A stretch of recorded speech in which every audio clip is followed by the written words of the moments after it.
hablar de un tema adicional solamente que es importante. Ahora, hay una lógica de por qué hay dos clases de ensayos clínicos, ¿ya? Aleatorizados particularmente. Como hemos rescatado la última vez el ensayo clínico aleatorizado, y debe haber colocado esto, salud, al inicio de esta nueva clase, es uno de los diseños más robustos, más adecuados, más sofisticados para poder evaluar el efecto de una intervención. En general, una intervención relacionada a salud en el caso de lo que nos compete en medicina, ¿no? Entonces, siempre tengan en mente que el ensayo clínico aleatorizado tiene un papel fundamental para que ustedes puedan determinar ciertas cuestiones. Sin embargo, en la clase de hoy día quería hablar de la parte mala de los ensayos clínicos aleatorizados. No es que sea una parte mala en sí, porque el concepto creo que queda claro, pero la pregunta que vamos a responder hoy día es si debemos confiar en todos los resultados que leemos en el ensayo clínico aleatorizado. Si bien es cierto, no es temática de esta clase, porque ustedes están llevando un curso de lectura crítica, donde ustedes en teoría van a aprender a hacer lectura crítica de ensayos clínicos aleatorizados. Particularmente yo dudo de mucho de los cursos de lectura crítica del país, porque la verdad se hacen mucho así, de un poco de pensar, ¿no? Realmente cómo se hace lectura crítica. Particularmente yo creo que he aprendido a hacer lectura crítica adecuada, ni siquiera perfecta, después de 3 o 4 años posteriores a acabar el posgrado, incluso estar dedicándome al tema de procesos de toma de decisiones. Incluso este último año hemos estado discutiendo cómo evaluar críticamente estudios y estandarizarlos para la RENETS, así que es un proceso continuo. Sin embargo, el mensaje de todo esto es que, a pesar de que el ensayo clínico aleatorizado es un diseño de estudio que tiene sus fortalezas, también tiene ciertas limitaciones. Y las limitaciones están particularmente relacionadas a todos los componentes que implica hacer un buen ensayo clínico aleatorizado. Vamos a hacer un breve repaso. ¿Cuáles son las 2, 3, 4 características que le vienen a la mente cuando hablamos de ensayos clínicos aleatorizados? Aleatorización, ¿qué más? Tiene otro grupo, un grupo control, ¿cierto? ¿Qué más? El hecho de que sean humanos y el hecho de que sean experimentos, ¿no? Experimento en humanos, aleatorizar el grupo control. Entonces, comprendamos que solo desde la perspectiva general del diseño, porque esas son características generales del diseño, pueden haber muchos errores, ¿no? Vamos a errores muy amplios que podríamos discutir, ¿no? Desde errores en el enfoque ético, que es un poco complicado por lo estricto y lo estrictamente regulado en el sentido de la realización o a cómo se realizan ensayos clínicos en el mundo. Es muy difícil que ustedes actualmente encuentren un ensayo clínico aleatorizado o un ensayo clínico que no sea aleatorizado, un ensayo clínico, un experimento per se en humanos que no posea una regulación por comité de ética o no esté estrictamente regulado en los países en los cuales se realiza, no sé que sean países que no protegen los derechos de los humanos, ¿no? Cosas que pueden ustedes imaginar, a veces no exageran las películas cuando se hacen ciertas cosas, ¿no? El otro componente, que es el tema de la parte del control, claro que puede haber un error en cómo seleccionas un control. O sea, más que todo, es un error muy relacionado a la aleatorización. Cuando hablemos de este tipo de cosas, ¿ustedes han escuchado el término sesgo? ¿Sí? ¿En lectura crítica han escuchado el término sesgo? ¿Dónde han escuchado el término sesgo? En epidemia. ¿Qué les han dicho que es sesgo en epidemia? Ya. Bueno, está bien. Es un error sistemático como un concepto, pero ¿a qué está relacionado el error sistemático? ¿Por qué es un error sistemático? Ya. Y ese error sistemático que se repite en todos los casos, que es el sesgo, en teoría ya está estrictamente identificado, ¿cierto?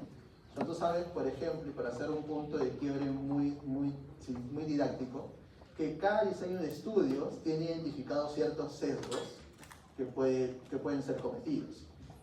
Han escuchado muy ampliamente, seguro, en estudios observacionales, sesgo de selección, sesgo de recuerdo. Esta acabó la... Creo que en general el tema de los sesgos,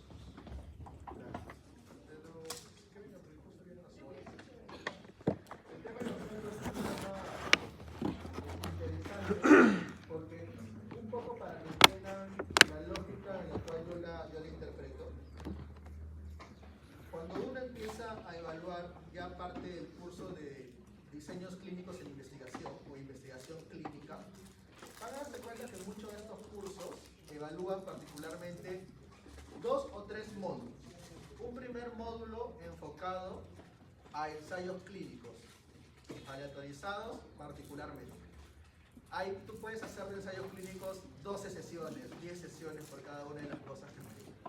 Una segunda sesión que va orientada actualmente a lo que son síntesis de evidencia, que es lo que vamos a ver en la siguiente clase, bajo el término de revisiones sistemáticas, ¿cierto? Lo vamos a ver un poco en copy and reviews. Y una tercera sesión donde están ya en una sola bolsa todos los estudios no aleatorizados, que bajo una conceptualización general, dentro de los estudios no aleatorizados están los ensayos clínicos no aleatorizados y todos los que hemos visto hacia atrás. Incluso pueden entrar dentro de esa categoría los reportes de caso. Volviendo al tema de cómo no confiar en un ensayo clínico aleatorizado, vamos a la parte medular, y es algo que no quiero que se olviden y que seguramente vamos a ver, vamos a preguntar mucho de eso en el examen. Una de las principales características que hace un ensayo clínico aleatorizado, lo que es la aleatorización, ¿cierto? Y como parte del proceso del diseño de un ensayo clínico aleatorizado, es uno de los componentes que pueden verse muy afectados. ¿Y por qué es particularmente relevante que una aleatorización se vea afectada? Porque si la aleatorización está mal, yo no garantizo los procesos posteriores. Inmediatamente, si la aleatorización está mal, yo no puedo garantizarte que el grupo control que se haya formado es un grupo control con las mismas características del grupo de la intervención. Y al no tener las mismas características del grupo de intervención, por ejemplo, imaginemos que en estos dos grupos la edad no sea homogénea. Que en un grupo, porque yo no lo aleatoricé bien, haya muchos viejitos y en otro grupo haya muchos jóvenes. Y luego yo quiero evaluar el desenlace de muerte. Al grupo de jóvenes le doy un fármaco que yo quiero evaluar y al grupo de viejitos le doy un placebo, que es un tipo de control. Cuando yo acabe de hacer el estudio, imaginemos que el grupo de viejitos muere más.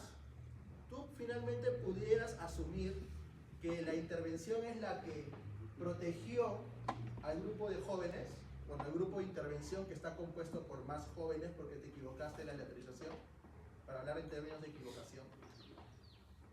Correctamente sería que no, porque si tú identificas, esa es una revisión crítica de cómo has hecho tu proceso, tú pudieras decir, y esta característica de edad, este grupo que está conformado por más jóvenes, ¿será la edad un factor que pudo haber afectado, ¿no?, que se presente el resultado de muerte en este grupo? Obviamente ahí caes, ¿cómo se acabó la...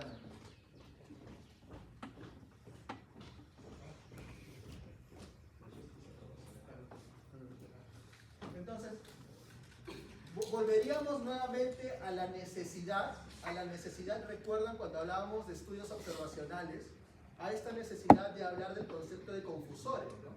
Porque cuando hablamos en estudios observacionales donde tú no puedes controlar, o sea, tú puedes tener un grupo control, pero habitualmente, gracias, tu grupo control no está diferente, o sea, está diferenciado por la exposición en la intervención, pero idealmente tú tratas de garantizar que haya una similitud, pero no tendrías la posibilidad de hacer una similitud tan estricta como en un experimento.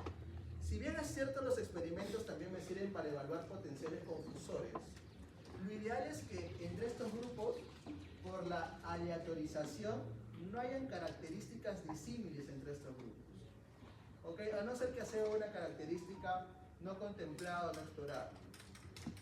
Es por eso que ustedes, cuando vean el tema de valoración o lectura crítica, una pregunta, ¿con qué instrumentos están en lectura crítica? Gracias. Bueno, en lectura crítica están viendo instrumentos para evaluar la calidad de estudios, o están simplemente agarrando un estudio y le están discutiendo. Lectura crítica es el siguiente ciclo. ¿Es el siguiente ciclo? ¿No han hecho este ciclo en epidemia? Algunos me están llevando. Ah, algunos están llevando.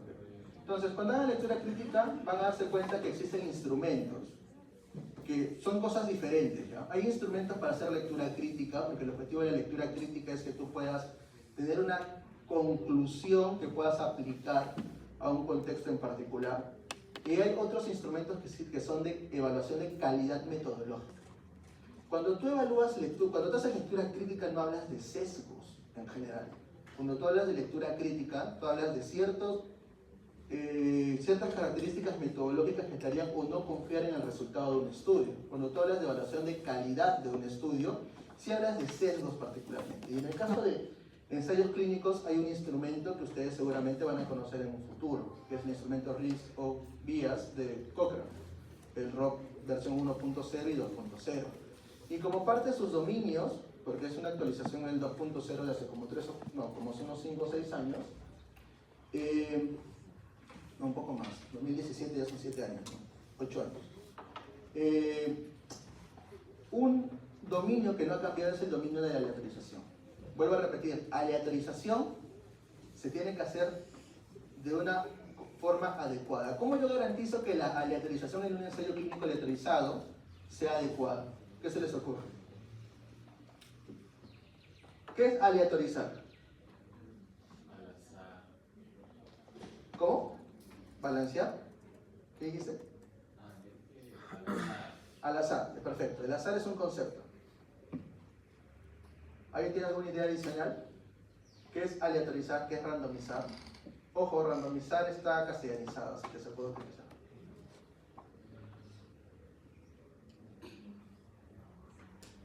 El concepto principal de la aleatorización es garantizar que el único... se me van las palabras. Es garantizar que la única razón por la cual un individuo, en el caso de ensayos clínicos, esté en un grupo u otro, se da justamente al concepto de azar. O sea, que no haya otra razón que la única y que ambos tengan la misma probabilidad de estar en un grupo u otro. Entonces, azar y probabilidad, la misma probabilidad, son dos conceptos que tienen que tener presentes. ¿Y qué es el concepto de azar? Y el concepto de azar involucra el hecho de que no haya subjetividades, ¿no? De que uno cuando quiere hacer algo al azar no esté involucrada la posibilidad de que tú puedas arbitrariamente decidir que suceda algo. Entonces, entendamos que la aleatorización es un proceso que se tiene que garantizar de forma bastante tajante, no solamente con el hecho de que ustedes lo lean. Cuando ustedes leen un ensayo clínico que dice ser aleatorizado, hay un proceso bastante riguroso en el cual tendríamos que nosotros evaluar si esa aleatorización es adecuada. Porque ¿qué pasa si un estudio te dice, he lanzado una moneda cara a sello? ¿Les parecería que sea un proceso de aleatorización correcto? Quizás sirva para ver quién va a jugar en un lado una pichanga, ¿no? Quizás sirva para ver, si es que vas a decidir hacer una u otra cosa muy simple, pero cuando tienes que aleatorizar, por ejemplo, 300 individuos, el hecho de que tengas dos posibles opciones pudiera hacer que hayan múltiples repeticiones en las concatenadas al momento de seleccionar participantes. Ese proceso de aleatorización es un proceso de aleatorización simple, por ejemplo. Existen procesos de aleatorización que son un poco más complejos, como procesos de aleatorización por estratos, procesos de aleatorización por conglomerados, procesos de aleatorización que involucran el hecho de que tú puedas aplicar inicialmente, antes y posterior a un cruce, la probabilidad similar de que algún grupo o no reciba una intervención, que son, por ejemplo, procesos de ensayos por clústeres que se pueden hacer cuando hay la necesidad de evaluar una intervención en algún grupo y tú tienes la necesidad de que ambos grupos finalmente reciban la intervención, porque no podría ser ético que uno lo reciba y otro no. Imaginemos que en este salón querramos hacer un experimento donde yo quiera ver cuál es, si mejora sus indicadores académicos el hecho de proporcionarles a ustedes una herramienta de inteligencia artificial. Entonces, ¿qué pasa si es que yo solo se lo doy a la mitad de un grupo bajo la hipótesis de que esa herramienta va a mejorar sus calificaciones y su rendimiento académico? ¿Sería justo que yo no se la dé al otro grupo? Pero yo no puedo tener dos grupos controles. Ahí entra, por ejemplo, un concepto en el diseño de ensayo que ustedes van a ver constantemente, que es el diseño de cruce o crossover. Y dentro del propio crossover, uno puede no solamente hacer un cruce simple y esperar que uno lo reciba y que otro lo reciba posteriormente, sino puede hacer un proceso estratificado por estos conglomerados para garantizar que ambos reciban los procesos de forma continua. Entonces comprendamos, y bajo la lógica de todo este chamullo de palabras, que no se les tiene que quitar de la cabeza el concepto de aleatorización. Yo les recomiendo dos cosas. Están en epidemia, tienen el Gordis de epidemiología, lean la parte de aleatorización. Vamos a ver,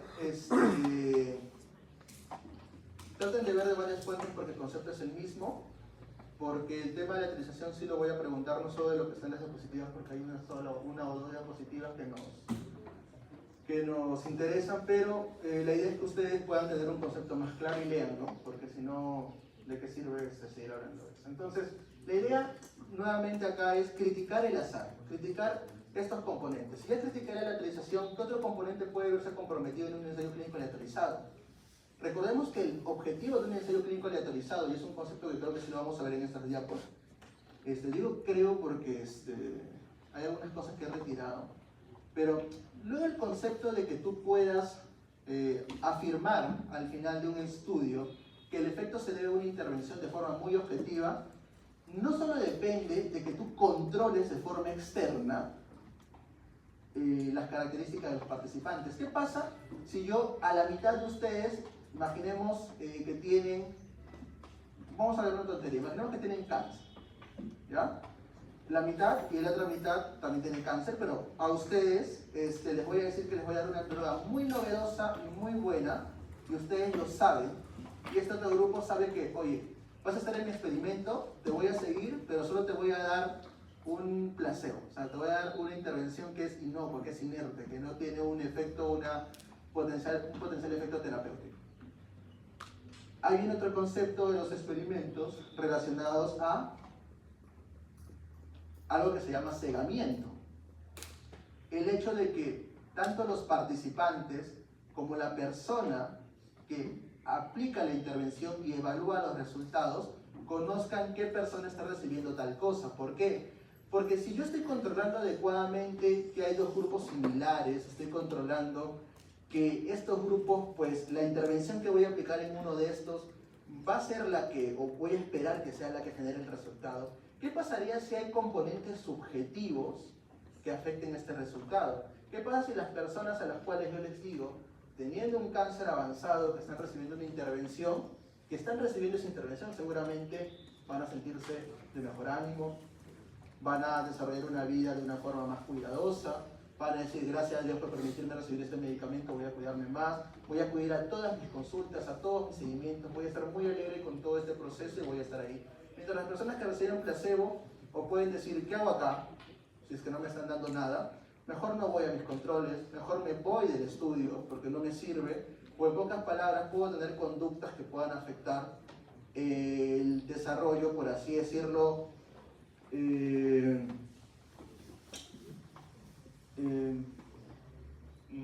propio efecto biológico del fármaco, ¿no? Bajo decisiones que pueda tomar de forma subjetiva. Y no solo los participantes, sino también quien experimenta, porque vayamos de esta perspectiva. Yo como investigador, que quiero evaluar si una droga es mejor que otra, y yo sé que a este grupo le estoy dando esta droga y a este grupo no, posiblemente también tenga conductas en relación a cómo estoy haciendo la evaluación y el seguimiento de forma preferente a un grupo u otro. Y vamos más allá, cuando me toque reportar los resultados. Si uno de esos resultados es calidad de vida, y en calidad de vida yo les tengo que hacer un cuestionario a ustedes para ver cómo ha mejorado su calidad de vida, y ustedes saben que han recibido un tratamiento, posiblemente estén nuevamente sesgados bajo otro concepto de sesgo, ¿no? Un sesgo en relación a una perspectiva subjetiva, en la cual ustedes puedan responder que tienen mejor calidad de vida por el hecho de saber que están recibiendo algo, y otras personas pueden decir que no, porque estoy molesto con mi vida, porque no he recibido el medicamento que creía que iba a mejorar mi condición de salud, ¿no? Como otros resultados que son más duros, ¿no?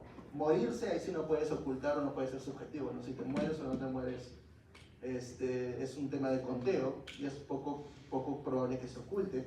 Pero comprenden que hay cosas que pueden afectar otro proceso posterior, que involucran dos o tres cosas. Primero, el proceso de asignación. Que tú aleatorices a dos grupos no garantiza que podría no garantizar que las personas desde el proceso antes del inicio del estudio no sepan qué tratamiento van a recibir. Que eso se llama allocation, asignación de medicamentos. Esto que ustedes van a ver en algunos libros, donde por ejemplo se les trata de dar a los dos grupos un fármaco tan similar para que ambos grupos, o las personas o los participantes de los grupos, no sepan qué están recibiendo. Si este fármaco que les estoy dando tiene una característica, es redondito, es rojito y es de tal tamaño, yo les voy a dar un medicamento de igual característica a la otra persona para que nadie sepa quién lo está tomando, tanto las personas que lo reciben como la persona que va a asignar estas intervenciones y posteriormente garantizar que quienes evalúen el resultado tampoco sepan qué medicamento están recibiendo. Porque imagínense que yo soy el investigador, quiero evaluar resultados y estoy evaluando dolor y te pregunto, ¿cómo te duele? Bueno, yo sé que estás recibiendo el medicamento, ¿no? Quizás te duele poco, entonces subjetivamente quizás porque son cuestiones que tienen que ver con los prejuicios que tenemos cada uno en cada rol que nos compete, es una actividad humana, el error humano es un componente que siempre tenemos que tratar de controlar en ese tipo de actividades, pudiera valorar de forma arbitraria que ese resultado es mejor en ustedes. Entonces involucra el concepto de la asignación inicial y luego en el proceso de seguimiento otro concepto importante, que es el concepto del cegamiento. Ustedes van a escuchar continuamente el concepto de ciego simple, ciego doble, ciego triple, que básicamente son los conceptos generales. Ciego simple cuando solo está cegado el participante, ciego doble cuando está cegado el participante y los investigadores, particularmente quien evalúa el resultado, y el ciego triple, donde adicionalmente está cegado un personaje posterior que se encarga de hacer el análisis de los datos, porque hasta en el análisis posterior tú puedes favorecer a una intervención u otra dependiendo del conocimiento, ¿no? De lo que estás sabiendo. Y luego posteriormente otros 2 o 3 sesgos que están involucrados dentro de estos instrumentos de valoración de calidad. Ojo, estamos haciendo una diferencia. No estamos hablando de componentes que solo sirvan para hacer lectura crítica, porque estamos hablando de una perspectiva más metodológica, más del diseño. Estamos en un contexto en el cual ustedes tienen que hacer una crítica estricta del diseño, que puede también afectarse en un ensayo clínico aleatorizado. Imaginemos que tú comienzas con 500 participantes y aleatorices 250, 250. Esos 250 y 250, o esa cantidad de participantes en cualquier estudio, no solo un ensayo, se calculan porque te garantizan una potencia estadística. ¿Qué es la potencia estadística? Es la capacidad que tú no cometas un error tipo 2, ¿no? Y que no comprometas la validez externa de tus resultados. Si ya la representatividad está comprometida en un ensayo clínico aleatorizado porque es un estudio ideal, recordemos que más que la representatividad, la extrapolación de resultados está comprometida, ¿ok? Tiene un término esto, de eso me va a acordar. Pero está comprometido porque es un estudio ideal. Recordemos siempre que va a haber un problema con los ensayos clínicos aleatorizados, que son estudios del mundo ideal, donde quizás no se replican al 100% en el mundo real. Imaginemos que adicionalmente a ello, yo comienzo con una cantidad de participantes y recuerden, es un seguimiento. Y muchas veces estas enfermedades son enfermedades que tienen muchas condiciones. En este seguimiento de 1, 2, 3 años, tú te planificas hacer un experimento en 5 años. Y a los 5 años, el performance de tu estudio, cómo tú has realizado el seguimiento y demás, han hecho que al 5.º año, en cada grupo tú solo permanezcas con 50 participantes. Has perdido 200 participantes en cada estudio. Has perdido aproximadamente, ¿cuánto de 250? 200. ¿Cuánto es? El 40, no, 40, te queda el 40, el 80% de participantes en cada brazo, digamos. ¿Ustedes creen que esos resultados de ese ensayo van a ser válidos?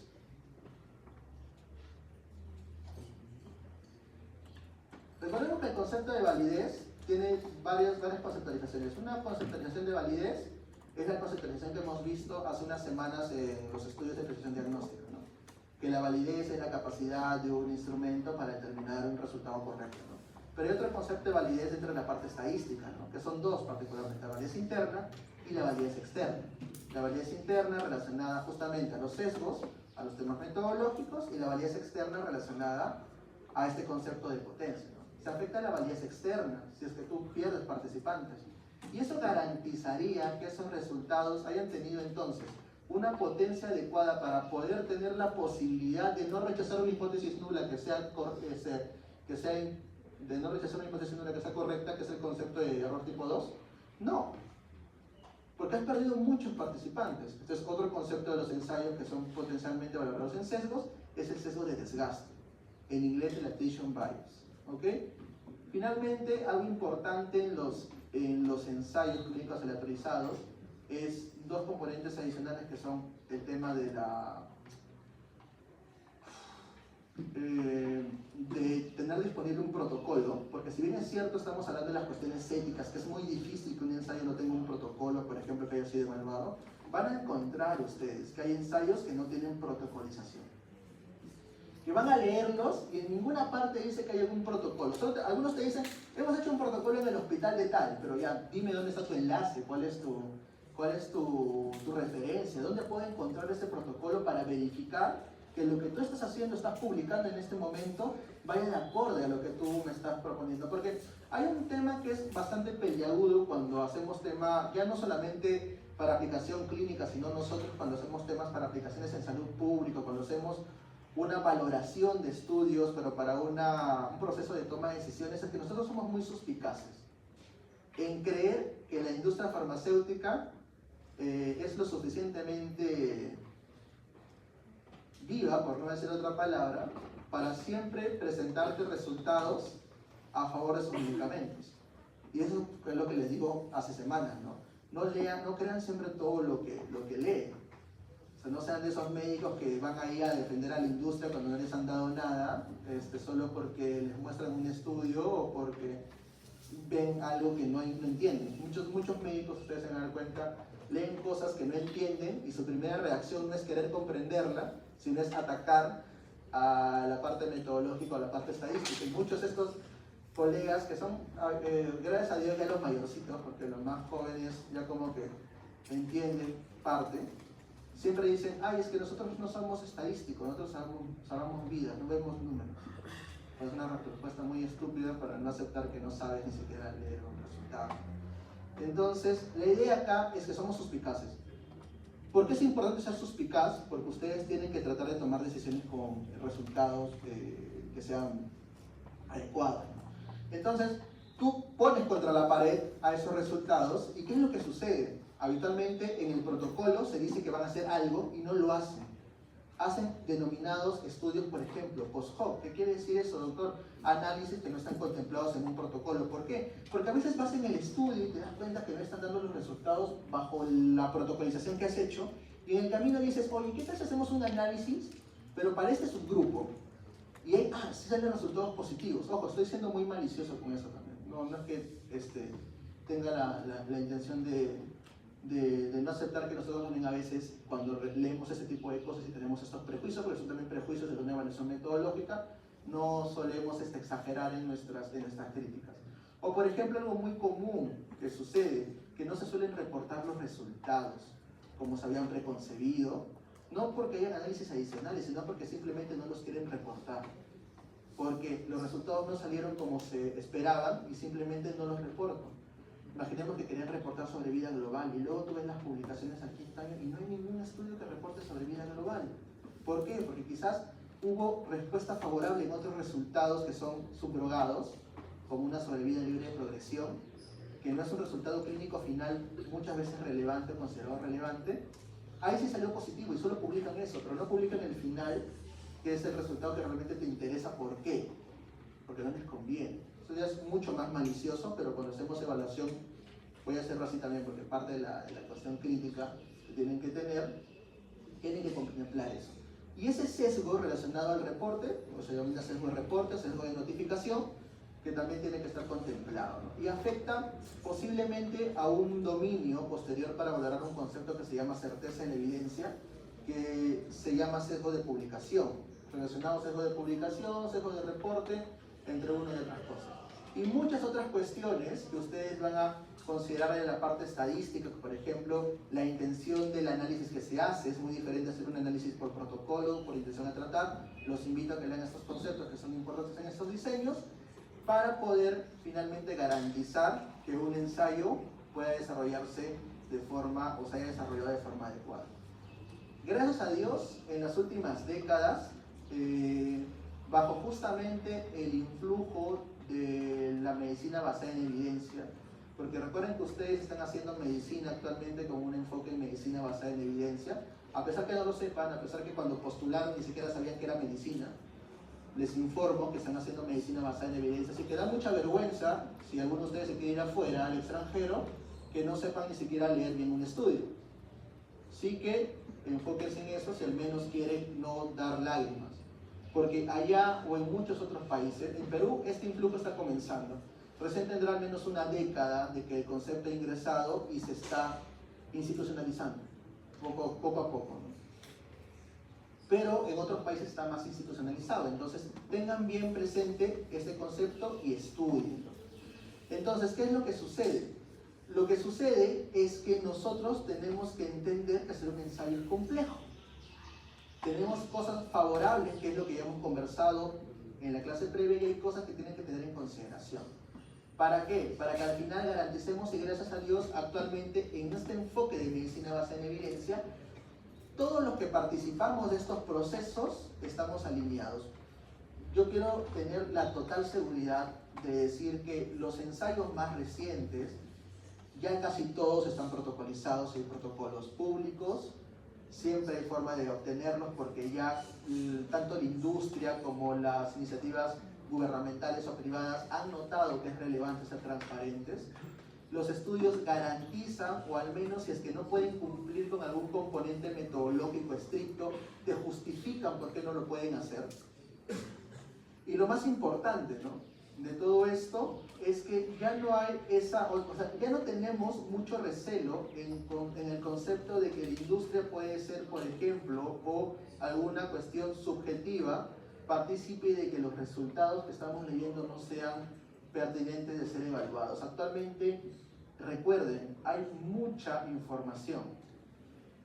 Hay un término muy interesante que se usa que es garbage in, garbage out. La cosa es que hay mucha basura cuando uno lee información. Van a darse cuenta ustedes que ensayos clínicos aleatorizados hasta la década de los 90 podías encontrar publicados 100 por año, y actualmente van a haber miles publicados. Entonces la idea que ustedes tienen que tener es la capacidad para poder justamente identificar esto, ¿no? Y también posteriormente tomar decisiones prácticas. Ahora, vamos a ver justamente el tema de la aleatorización. Recordemos que garantiza que un tratamiento realmente funciona. ¿Por qué? Porque la aleatorización te garantiza de que la única característica entre los grupos es que uno tiene la intervención y el otro no, porque los grupos tienen otras características similares. Esto ya lo habíamos visto en la parte previa, ¿no? Bueno, acá solamente para rescatar una cuestión. En un ensayo clínico aleatorizado, ¿cómo yo puedo revisar que la aleatorización está bien hecha? Primero lo vas a leer, ¿no? Te van a explicar cómo lo han hecho. Tú confías en ello, ¿sí? Es como que un pre. Y luego, posteriormente, ¿dónde lo puedes revisar? Siempre todo ensayo clínico aleatorizado tiene una tabla 1, que es una tabla de características de los participantes. ¿Ok? Y ahí te ponen, ¿no? Grupo 1, grupo 2, edad, 70 más menos 10 años, el otro 72 más menos 8 años. Una media con su desviación estándar. ¿Recuerdan? Una medida de tendencia central con una medida de dispersión. ¿Ok? ¿Y cómo yo puedo verificar si esas medias son iguales? Porque lo que me importa a mí es que esas características sean iguales entre los grupos. Hago una prueba de hipótesis en todas las características y puedo yo posteriormente, con un análisis muy variado, garantizar si es que esto se ha cumplido. La idea acá es que entiendan que la aleatorización se tiene que garantizar. Siempre van a ver que los autores se van a esforzar en garantizar una aleatorización. Pero vuelvo a repetirles que hay escenarios donde una aleatorización no siempre va a ser posible, y eso no va a restringir que la información pueda ser utilizada de forma pertinente. ¿Ok? Conceptos adicionales que vamos a ver en esta clase. Acá vamos a empezar. ¿Qué es el placebo?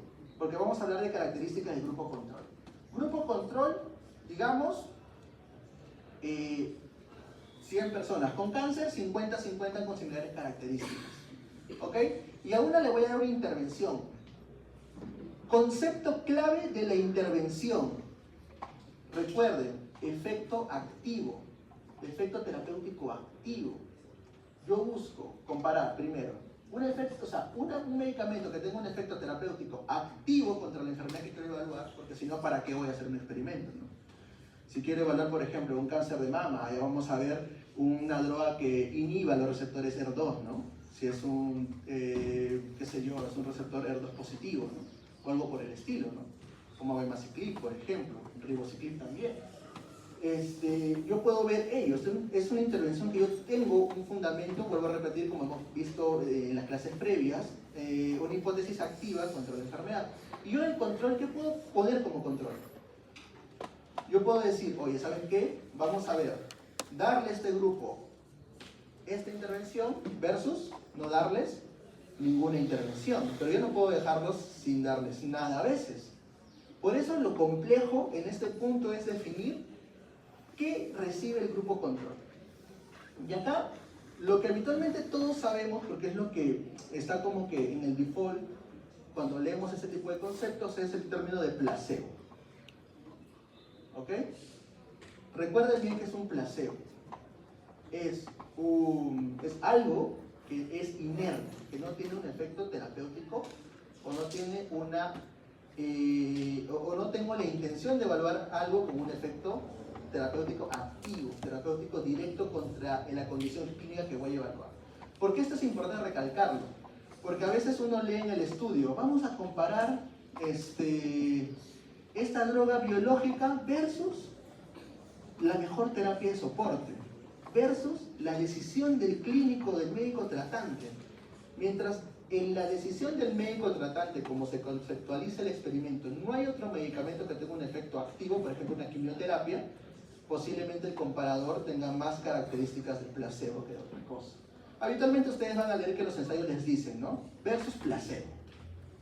O sea, es como que tú puedes darle a este grupo 20 medicamentos más la intervención y a este grupo le vas a dar 20 medicamentos más placebo y aún así sigue siendo una intervención X versus placebo. Sustancia farmacológicamente inerte, pero con mismas características externas. ¿Por qué recalcamos las características externas?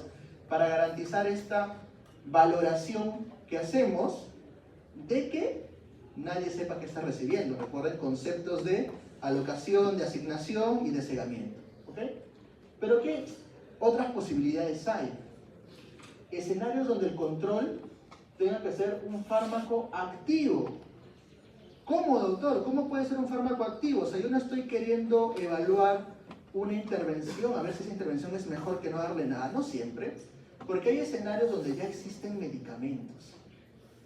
Imaginemos un escenario en el cual tú estás evaluando, mira, no se dan el tipo de insulinas, porque las insulinas sí es siempre como que el ejemplo es el tema del placoorte, porque en un paciente con una enfermedad, perdón, con una intervención que ya se conoce, tiene cierto beneficio, no puedes restringírselo, pero hay escenarios donde, por ejemplo, se prueban nuevas insulinas o se prueba, por ejemplo, darle insulina más un medicamento adicional versus darle insulina más otro medicamento, que es el nuevo que tú quieres evaluar. Imaginemos, esto se dio en el escenario, por ejemplo, no, se da mucho en cáncer también. Imaginemos que tenemos una neoplasia en estadios tempranos que recibe quimioterapia más radioterapia. Radioterapia neoadyuvante. ¿Ok? E imaginemos otro grupo donde la neoadyuvancia se está proponiendo ya no con una intervención de radioterapia, sino la neoadyuvancia se está proponiendo con un nuevo fármaco biológico. Tú estás comparando dos pacientes que reciben quimioterapia como tratamiento de su enfermedad, el tratamiento, por así decirlo, primera línea, base para combatir el cáncer, pero en el tema neoadyuvante en un grupo está recibiendo radioterapia como un control activo. Acá podemos mejorarlo, no solamente es fármaco o procedimiento u otra intervención que tenga esa misma composición, aunque la radioterapia está conceptualizada dentro de la normativa peruana como una intervención farmacológica. Sí tiene más lógica esa intervención farmacológica. Versus una neoadyuvancia con un fármaco biológico, por ejemplo. Ahí el control no puede ser placebo, porque en esa condición no puedes dejarle al paciente sin darle una adyuvancia, por ejemplo. Entonces es necesario que haya un control que es activo. Y otro tipo de grupos controles, ¿no? Es un poco más raro conceptualizarlo, pero, por ejemplo, nos ha dado el caso donde no hemos hecho experimentos. Yo no he participado en sí de ensayos clínicos electrizados. En una ocasión intentamos, nos contrató Roche para hacer un fase 4, pero no sé por qué se detuvo. Hubiera pagado mi apartamento con ese estudio. Sí, si les interesa eso, cuando ustedes sean los grandes especialistas, así sea en Perú, lo van a buscar. Doctor, somos de, qué sé yo, de Roche, somos de AstraZeneca, queremos hacer un experimento. Vemos que usted es el jefe del servicio. Queremos incorporarlo. ¿Cuáles son sus estudios? Jalé el curso de diseño, lo miré 2 veces, me llegó 3 pepinos a hacer algo de epidemiología, solo me dediqué a hacer de esos tipos que dicen, sí, pues acá yo soy médico porque curo gente y esas cosas, ¿no? Bueno, no lo podemos contratar, chao, $10.000 mensuales, ¿no? Por ser senior de un site en un ensayo clínico aleatorizado en cualquier fase. Suena tonto, ya quizás lo digo para que ustedes se animen, si por esas aspiraciones también son temas laborales, pero esto es Ahora, en algún momento nosotros hemos tenido solicitudes de especialistas donde nos ponen para evaluar nosotros en el instituto, oye, quiero comparar, dar esta nueva droga biológica. Me ha pasado mucho con pembrolizumab. Ahorita pembrolizumab, que es una droga muy reciente de la última década, sí creo que les conté que lo están evaluando desde cáncer del dedo chiquito del pie hasta cáncer de pelo. O sea, sirve para todo esa droga, es una maravilla. Y quieren compararlo con, por ejemplo, terapia paliativa.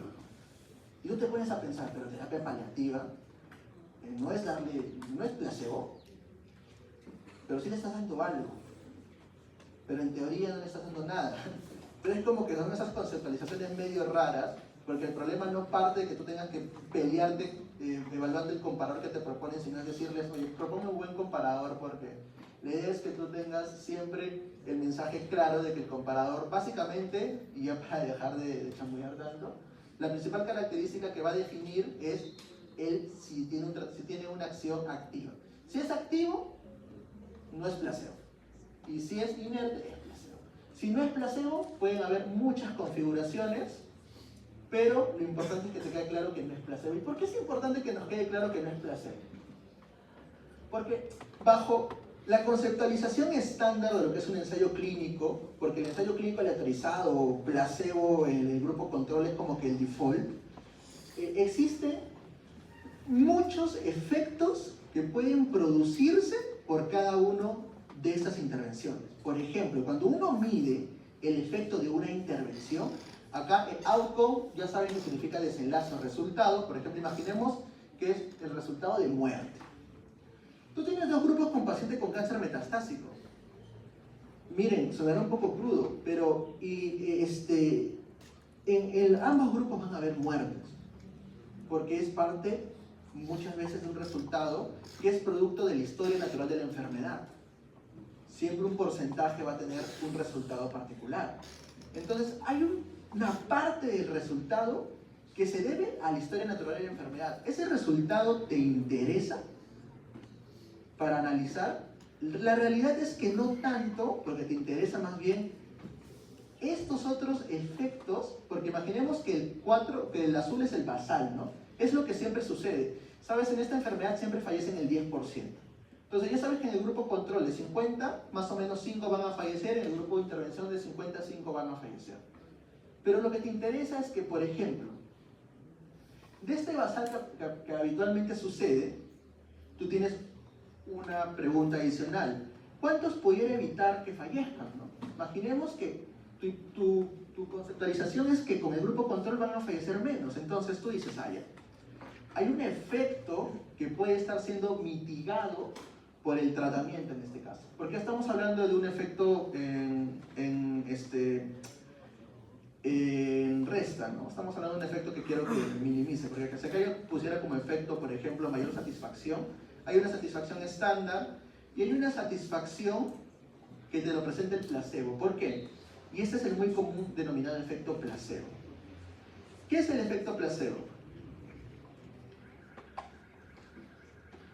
El efecto placebo es un resultado o una respuesta, voy a decirlo así, humana, para no decirlo ni fisiológica ni biológica, es una respuesta humana, estamos hablando de ensayos clínicos, que se presenta por el solo hecho de saber que alguien está recibiendo algo, en este caso una intervención. Entonces siempre existe un efecto que es cuantificable por el solo conocimiento de recibir una intervención. Es lo que ustedes a veces les dicen, no, dale su paracetamol y dile que es otra cosa y el paciente te dice, sí, me sentí bien.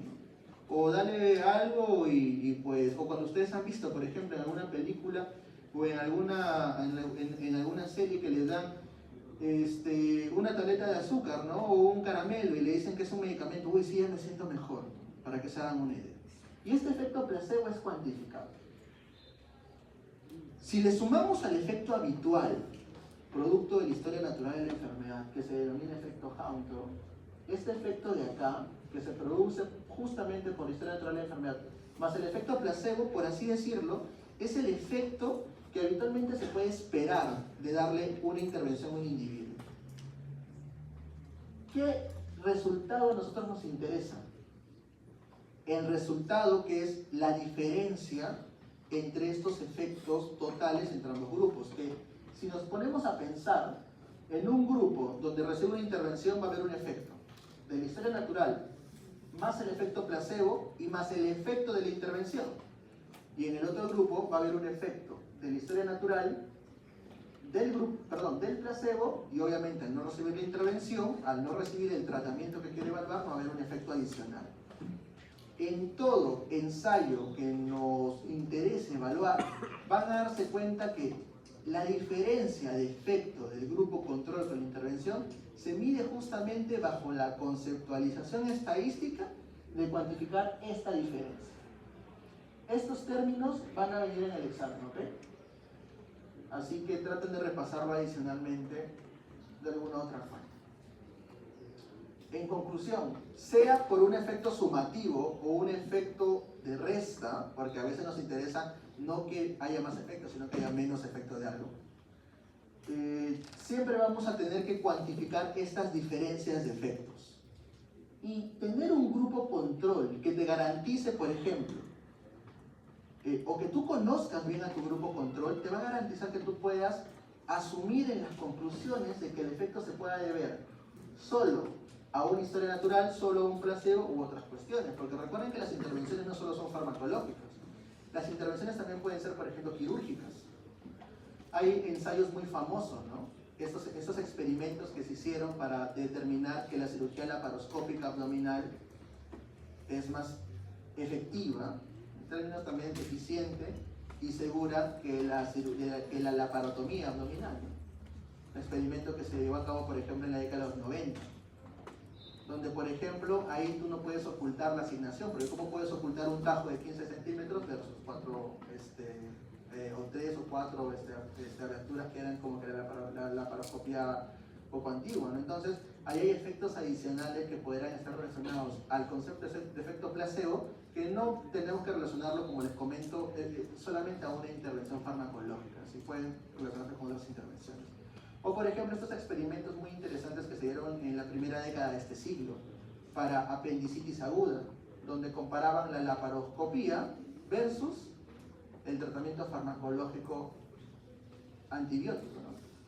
O sea, oye, vamos a hacer algunos pacientes que están con apendicitis aguda con ciertas características, no le vamos a hacer ninguna intervención quirúrgica, sino les vamos a dar un antibiótico de amplio espectro para ver si no hay necesidad de hacer cirugía en todos los casos, ¿no?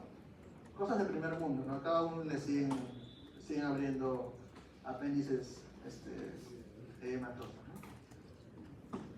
Ahora, entendamos, esto ya lo hemos visto, no todo ensayo clínico es un ensayo clínico aleatorizado, ¿ok? Recuerden básicamente el concepto del caso experimental, habíamos visto también un preexperimental la siguiente semana. Y esto es para repasarlo, perdón, la semana previa y este es para repasarlo. Dos cosas vamos a repasar de esta diapositiva solamente. Primero, las fases, no la quiero repetir porque no han preguntado eso la semana pasada, creo que queda clarísimo todas las fases que se presentan en un ensayo. Vuelvo a repetirles, para los que lo quieren ver redituable, pregunta de todos los exámenes en especialidad. Pero lo más importante, recalcar que un ensayo clínico aleatorizado actualmente no solo se realiza en un entorno de una intervención farmacológica. Se pueden hacer ensayos clínicos aleatorizados para intervenciones preventivas. Recuerden que el concepto de atención primaria en salud, promoción y prevención es muy importante. Y así como existen intervenciones farmacológicas, existen intervenciones preventivo-promocionales que también están orientadas a un enfoque en salud pública. Ensayos para hacer screening. Voy a matar a mis alumnos. Diagnóstico. Y bueno, esta de acá de calidad de vida, la verdad no entiendo a qué se habrán referido, pero tiene que ver con cualquier intervención que afecte calidad de vida. ¿Okay? Imaginemos que esto está bien escrito. ¿Qué es una intervención? ¿Qué es un ECA de screening? Es parte de un ECA de valoración de estudios diagnósticos, ¿ok?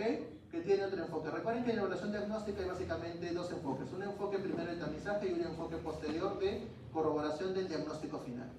Básicamente con los componentes que hemos visto o los indicadores de precisión se pueden determinar. Ahora, ejemplos. Tú puedes hacer un experimento para determinar vacunas como las que se hizo para el COVID. Puedes hacer un experimento para determinar, por ejemplo, si es que una intervención diagnostica mejor tales cosas. Como habíamos visto en la conceptualización de estudios de validez diagnóstica, no solo hay una fase, hay fases más avanzadas donde tú puedes hablar pronóstico. Entonces, para ese tipo de fases se aplica esta calificación. Como les comentaba, existen muchos tipos de diseños. Como que ensayo clínico aleatorizado es el término principal, pero tú puedes subdividir los ensayos por el tipo de aleatorización, por el tipo de configuración de grupo que tienes. El ensayo más habitual es el ensayo paralelo. ¿Qué es un ensayo paralelo? Es un ensayo donde tú divides 2 o 3 o 4 grupos con intervenciones diferentes, no acumulativas, y tú quieres evaluar ese grupo de inicio a fin, ¿ok? Cada grupo independiente de otro. Posterior a la que este dado representa la aleatorización, ¿ok?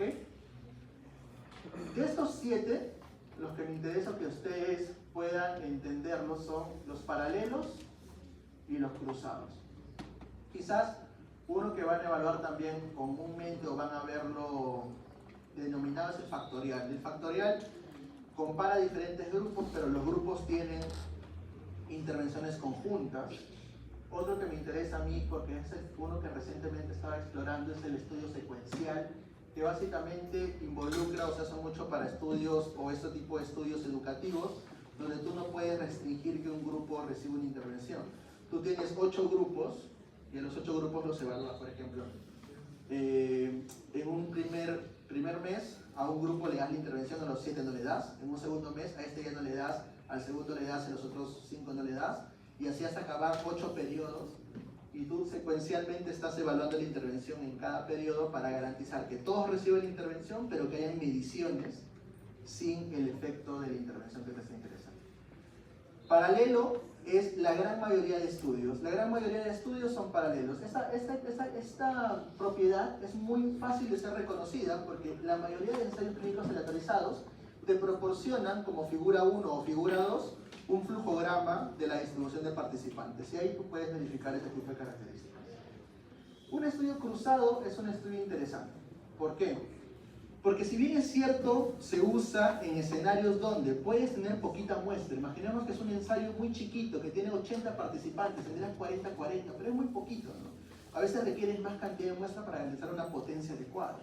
Entonces, ¿qué te puede facilitar un crossover? Un crossover te dice, comenzamos, ¿sabes con cuántos? Comenzamos con 40-40, pero vamos a darles un año de tratamiento y luego vamos a esperar 6 meses para que en teoría biológicamente la intervención ya no tenga algún efecto terapéutico, y luego a esos que fueron intervención los vamos a poner en el grupo control, en el grupo intervención, el grupo control, al grupo intervención, para que ficticiamente al final en ambos brazos ya no sean 40-40, sino sean 80 versus 80, porque al final todos en algún momento recibieron o no recibieron la intervención.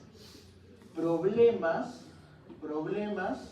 de esta construcción es que no siempre un periodo de lavado o un periodo de ausencia de intervención te garantiza que el efecto residual no sea cuantificable, o sea, ausente. Entonces siempre hay la necesidad de realizar ajustes. Los resultados provenientes de un crossover muchas veces se consideran exploratorios o muy sesgados, porque muchas veces son diseños que se suelen hacer para ensayos clínicos fase 3, pero son mucho más comunes en estudios fase 2. ¿Por qué? Porque los estudios fase 2, a diferencia de un estudio fase 3, tienen una característica que había visto en la tabla o en la figura, que es que habitualmente tienen menos cantidad de población. Entonces suelen aprovechar de mejor forma, o suelen tratar de aprovechar de mejor forma este tipo de propiedades en el tema de los diseños. Este diseño cruzado hay que tenerlo mucha consideración, básicamente cuando hablamos intervenciones. Y ténganlo muy en consideración porque les voy a dar un tip con este tipo de estudios, ¿no? Muchas veces a mí me interesa evaluar, muchas veces los estudios duran muchísimo tiempo. Actualmente hay muchos fármacos que duran 2, 3, 4, 5 años. Entonces, en su diseño no es que sean un cruzado desde un inicio. Tienen, por ejemplo, 3 años de seguimiento antes del cruzamiento, hacen el cruce y luego tienen 3 años más sin, del cruce. Entonces, ese estudio a veces te puede brindar dos tipos de resultados. Un primer resultado global del cruce después de los 6 años, pero si tú quisieras aproximar resultados interinos, se le dice interino a un análisis que se da antes de que finalice el tiempo total de seguimiento. Y tú quisieras tomar un resultado que sea estrictamente de cada brazo, o sea, solo intervención y solo control sin que esté cruzado, tú pudieras tomar el análisis no de los 6 años, sino pudieras tomar el análisis del 3er año. Poco para que quizás en algún momento, si se da la oportunidad, podamos hacer algo de lectura y les pueda mostrar ese tipo de ejemplos. Ahora, otra característica importante de los ensayos. Ya hemos visto que los ensayos pueden ser por su tipo de aleatorización, por su tipo de conceptualización en la configuración de grupos, que habitualmente van a darse cuenta que eso le denominan en los libros por sus diseños. O sea, dentro de un ensayo clínico que es un diseño, se estudia tal cual diseños de ensayos clínicos, así que es muy amplio. Pero esto puede ser unicéntrico o multicéntrico. ¿Qué es esto? Habitualmente cuando un ensayo se hace en un solo lugar o se hace en muchas partes del mundo, por ejemplo. Imaginemos que se hace un ensayo en 2 de Mayo, pero también se hace un ensayo captando pacientes en Revalidate, también se hace pacientes en Almenara, pacientes en Brasil, en Colombia, en China, en Sudán, en Estados Unidos, en todos lados. Entonces, habitualmente los ensayos, ¿por qué hacen ello? Porque buscan 2 cosas, tener más muestra, ¿no? ¿Y qué más buscan? ¿Qué creen que buscan cuando hacen un estudio multicéntrico? Particularmente en diferentes países o en diferentes regiones. Garantizar una característica importante que a nosotros, no sé, ustedes que son, ustedes son millennials o centennials. Bueno, no son Z, porque los Z son más sensibles con este término. Pero en términos de raza. ¿Ok? Porque a pesar de que el concepto de raza en un enfoque sociológico actualmente está siendo muy cambiado, en el tema médico no podemos omitir que la variable raza es importante. Entonces, muchos estudios globales tratan de hacerlos en diferentes lugares para garantizar que el efecto sea el mismo, porque sabemos que en medicina la raza sí influye en ciertas enfermedades, particularmente o actualmente mucho influjo en enfermedades hemato-oncológicas, en tipos de leucemia y linfomas. Entonces, entendamos que esto es muy importante. Y los estudios multicéntricos son muy importantes porque te aumentan la muestra, te garantizan ciertas valores adicionales relacionadas al contexto, pero obviamente requieren más recursos. Obviamente hay cuestiones en las cuales los centros tienen deficiencias.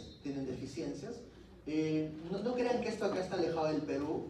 Ustedes seguramente acá van a hacer rotaciones y les aseguro que todos los hospitales nivel 3 en los cuales ustedes vayan a rotar, están al menos inmersos en un ensayo clínico multicéntrico.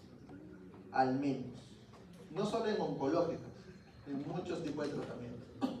Yo hace unos 7 años estaba viendo justamente por este ensayo que queríamos hacer con ocrelizumab, porque justamente este ensayo, creo que ya lo puedo decir, porque ya está disponible en venta, ¿no? Pero estábamos viendo hacer la fase 4 de ocrelizumab en Perú. Roche nos había contratado.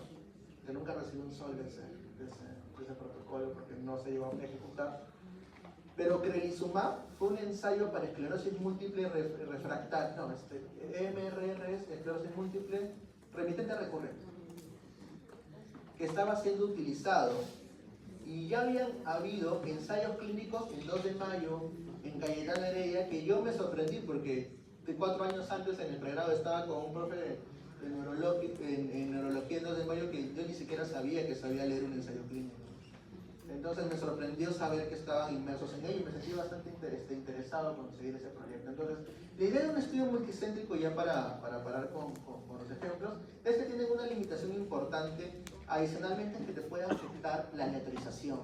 Porque al ser estudios muy diferentes, y tú simplemente agarras 1 millón, medio millón en cada uno, pero tú puedes tener en un centro 80 para un lado, 20 para un lado, o sea, no te garantiza que por cada centro también haya una distribución equitativa de participantes. Una aleatorización simple no es correcta. Por eso, en los estudios multicéntricos, habitualmente van a ver que la aleatorización es una aleatorización estratificada. Y el estrato por el cual lo están estratificando es el tipo de centro en el cual se está llevando a cabo el estudio. Vamos a ver qué más hay.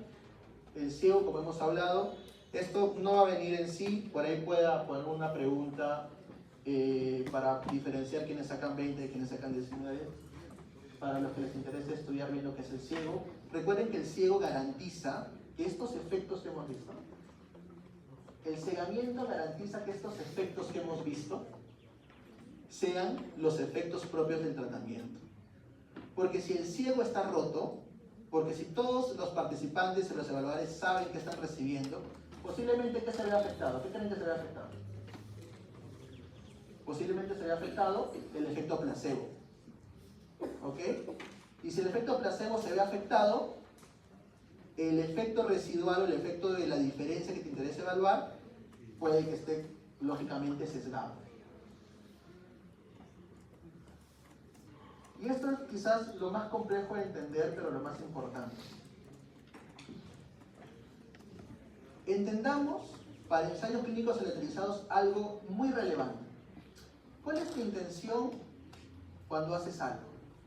Recordemos que esto en metodología y en estadística o en investigación en general se representa bajo un concepto importante, el contraste de hipótesis. ¿Ok? Nunca se vayan a olvidar del contraste de hipótesis. Son preguntas que justo estamos viendo un banqueo, porque vamos a hacer un banqueo para este nuevo examen SERUMS, y es parte, bueno, siempre es parte del repaso de bioestadística, ¿no? Pero a veces los chicos no lo entienden bien y los subestiman, a pesar de que es un concepto muy sencillo. Recuerden que el contraste de hipótesis se demarca o se delimita antes de que tú inicies a hacer algo. Tú primero planteas cuál es tu expectativa, tu intención. Yo quiero identificar o quiero determinar si es que algo es igual a algo, si es que algo es diferente, si es que algo es mayor o algo es menor. En el proceso de investigación, eso se hace antes de siquiera plantear, determinar cuál es incluso el método estadístico que vas a luego ejecutar, ¿no? En los ensayos clínicos aleatorizados eso no es ajeno. Y habitualmente lo que nosotros tenemos que entender con este tipo de concepto en ensayos clínicos aleatorizados es que hay 3 hipótesis que se pueden proponer en un estudio. La primera hipótesis es una hipótesis de superioridad. ¿Qué es una hipótesis de superioridad? Una hipótesis de superioridad es aquella en la cual a ti como investigador solo te interesa determinar si es que hay una diferencia entre los resultados. Eso traducido un poco en términos prácticos para que lo podamos entender mejor, es hacer un ensayo para evaluar si es que hay un efecto diferente, ergo, si es que mi intervención es mejor que el control que estoy proponiendo. Porque yo no voy a proponer un experimento para evaluar que la intervención sea peor, ¿no? ¿Me entiendes? Por esa superioridad. Yo garantizando que el resultado es diferente, yo garantizándote, yo que te garantizo con esta hipótesis, te garantizo que esta diferencia, que es superior, yo te garantizo que esta diferencia es verdadera. Y esta diferencia obviamente va a favor de mi intervención. Otro mensaje. Habitualmente la gran mayoría de ensayos clínicos aleatorizados que ustedes lean van a tener un enfoque de superioridad. ¿Ok? La gran mayoría. A pesar de que esto tenga que estar, a pesar de que ustedes en la metodología no lean explícitamente que diga ensayo clínico de superioridad, si es que no lo menciona, realmente asumimos, en casi el 99% de los casos, de que esta es la hipótesis planteada por los investigadores. Pero hay otras dos hipótesis que son importantes. La más habitual es la de no inferioridad. ¿Qué es lo que tú buscas con un estudio de no inferioridad? En la hipótesis nula, léala. Que la diferencia sea al menos igual. O sea, que la diferencia del resultado de la intervención menos el control sea al menos igual o mayor que la diferencia esperada, ¿no? O sea, la diferencia importante, la diferencia que yo al menos desearía del resultado. Con esto que quiero evaluar, por ejemplo, un estudio de inferioridad. Imaginemos que estoy haciendo o estoy evaluando una nueva insulina. Me interesaría sí que esta insulina, por ejemplo, tenga mejor efecto que la insulina previa, pero quizás esta hipótesis sea más complicada de determinar que una hipótesis enfocada al menos determinar que esta insulina es tan buena como. Ese es el mensaje. Tú evalúas, es al menos tan buena como el control, es al menos tan buena, o al menos tienen la misma diferencia o la diferencia es un poquito más. Y finalmente la hipótesis de equivalencia. ¿Qué veo con la hipótesis de equivalencia? Con la hipótesis de equivalencia yo veo que la diferencia al menos está en un rango que me garantice que son tan buenas como. Ejemplo de propuestas que pueden ser relacionadas a una hipótesis de equivalencia. Cuando yo quiero evaluar, por ejemplo, medicamentos genéricos.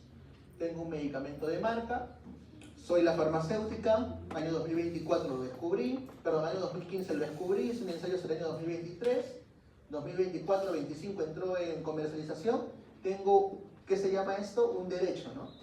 Tengo la propiedad del medicamento, tengo, se me va el nombre, la patente, de una cantidad de años. Porque una farmacéutica es un fármaco y te pone la patente al menos por 30 años, ojo.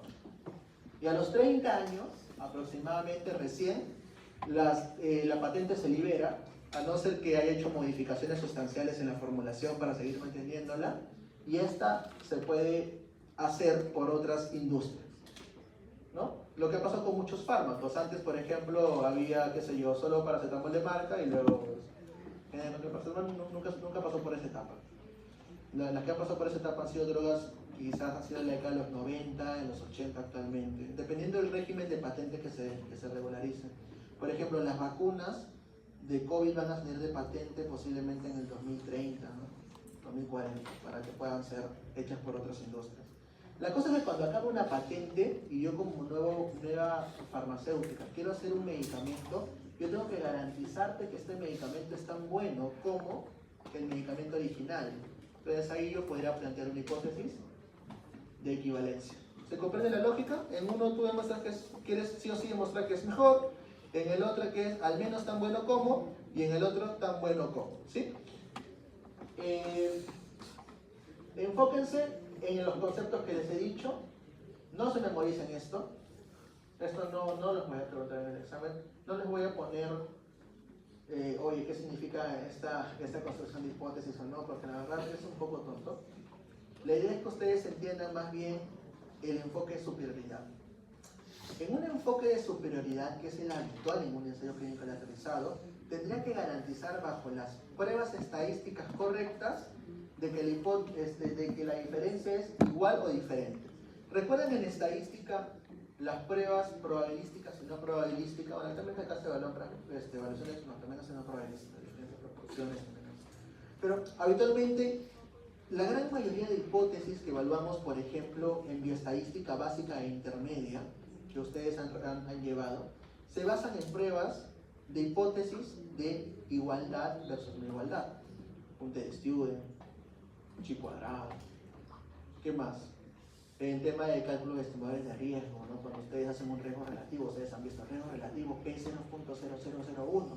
¿Cuál es la prueba de hipótesis ahí que se está contrastando? Si A sobre B es igual a 1 o A sobre B es diferente de 1.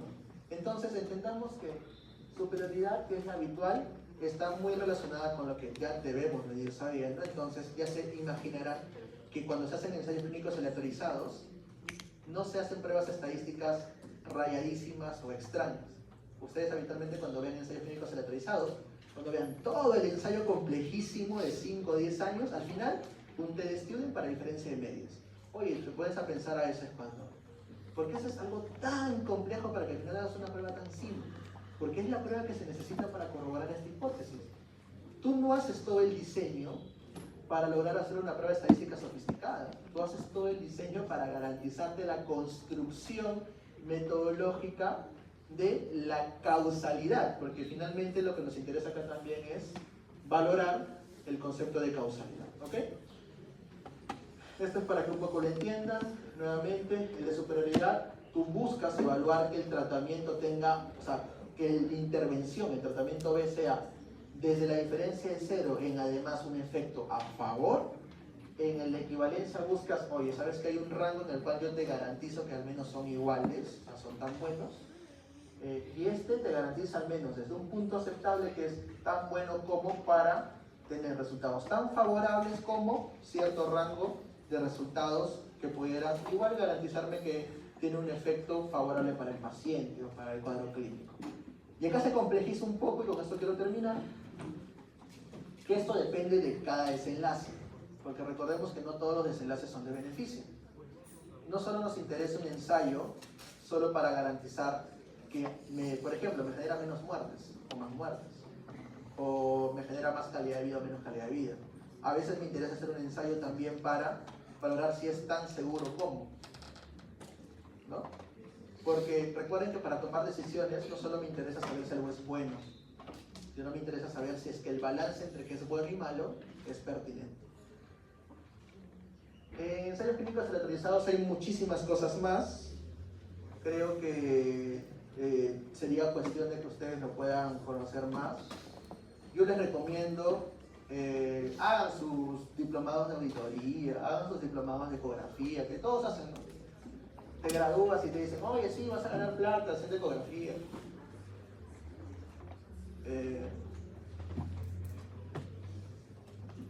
En ecografías te puedes exponer, ¿no? Te vas a provincias, te pueden demandar. Actualmente tenemos chicos, no los tengo yo porque en IETS no nos estamos contratando. Aunque, claro, cuando entraron los que yo recomendé, mis alumnos sí entraron de esa forma, pero yo les recomendaría que al menos hagan un diplomado en investigación clínica. 10 meses. Habitualmente van a haber ensayos clínicos. Si por ahí quieren irse a hacer un fellow, les van a pedir que tengan experiencia previa en investigación. Quieren hacer su especialidad en Estados Unidos, les van a pedir que tengan una rotación en el extranjero. Pero no te van a aceptar en cualquier fellow si es que acá no tienes experiencia. Planifica bien tus cosas. Hay diplomados muy buenos. Recuerden que para postular un diplomado no requieres título. Requieres bachiller. Acabas la carrera. Tengo problemas con mi sustentación, pero ya tengo mi bachiller que es automático hasta el momento, ¿cierto? En febrero, en enero. Los diplomados se postulan hasta marzo. Hago un diplomado de investigación clínica. Hay un buen diplomado acá en San Martín que está ligado a PPCR, como les comenté. Hay un buen diplomado en Cayetano, que es el doctor Santibáñez, que no lo recomiendo porque ahí está una de mis ex, no le den plata. Y otro bueno diplomado, quizás abramos uno en científica en unos años, para hacer síntesis. Haces tu diplomado, tienes tu cartón, no para que te acepten, no, para que te acepten en el fellow, porque al menos el de Cayetano tiene relación con Johns Hopkins. en la que tiene relación con Boston. Pero lo haces para, por ejemplo, piensas que con eso no vas a trabajar. Ahorita tenemos chicos que con solo un diplomado están como evaluadores, porque como, vuelvo a repetirles, este tema de la medicina basada en evidencia es muy joven acá en el Perú. Actualmente yo, por ejemplo, con 6 años de experiencia en el rubro, estoy considerado como un investigador senior. Porque no hay otros. O sea, porque hay otros que están senior pero ya están viejos. O sea, pero es que nunca se dedicaron exclusivamente a esto. Y al menos yo calculo que en unos 5 o 6 años va a mantenerse la tendencia de que estos chicos que están egresando y con solo la motivación y alguna justificación como un diplomado los estamos contratando.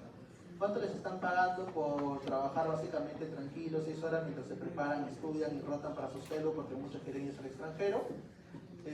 ¿Cuánto en dólares? $1.500. ¿Cuánto es $1.500? 5.500 más o menos, ¿no? 6.000 soles. Entonces, véanlo como una opción. Están pidiendo mucha gente actualmente para que lideren ensayos clínicos. Están pidiendo mucha gente en cada instituto peruano, porque por ley normativa, cada instituto nacional peruano, Ergo, Mogrovejo, INO, Rehabilitación, INCOR, etcétera, necesita un asesor, un evaluador metodológico. Así que véanlo como una opción. Un curso de ensayos clínicos aleatorizados, yo lo veía como una opción también tan o más redituable que hacer algo relacionado a algo clínico directamente, que puedan hacer ambas cosas, pero es una decisión que tienen que empezar a tomar. Está en 4º año, ¿no? Tercero. Sí, una decisión que pueden empezar a tomar a partir del próximo año. Seguro con más tranquilidad. Bueno chicos, lejos de los consejos y los comentarios, ¿hay alguna pregunta adicional? ¿No hay preguntas? Ensayos va a venir, al menos unas 10 preguntas de ensayos. ¿Ok? Y como a mí me gustan revisiones, les voy adelantando que vendrán unas 15 preguntas de revisiones sistemáticas. O sea, el examen va a ser básicamente la mitad de ensayos clínicos aleatorizados y revisiones sistemáticas. Así que les recomiendo que desde ensayos clínicos hasta revisiones sistemáticas, estas 4 partes, estas 4 clases, las repasen bien. Y lean las referencias que están en el sílabus. Aunque no recuerdo si he dejado referencias en el sílabus del libro, pero si no me las piden.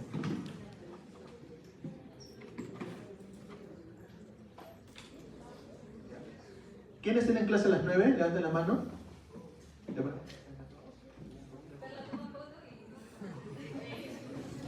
No, porque igual ya es tarde. Ya, ¿cuántos hay? ¿Habrán 100? Ya, ¿quieren por democracia que les consideremos asistencia a los que no han venido? ¿Sí? ¿No? A ver, levanten la mano quienes quieren que se tome asistencia. ¿Quiénes quieren que se tome asistencia para no, o sea, obviamente los que no han venido van a tener falta? ¿Quiénes quieren que se considere asistencia a toda la sección? A toda la sección, a los 300. Ah, son poquitos, hay que tomar asistencia. O sea, claro, o sea, ¿quiénes quieren que se tome asistencia a todos? O sea, ¿quiénes quieren que ahorita marque a todos asistidos? O sea, ¿quiénes quieren que marque a todos los 300 asistidos? O sea, ¿quiénes quieren que tome asistencia? Que tome asistencia, para que solo garantice que quienes han venido estén asistidos. Nadie. Bueno, piensa todo.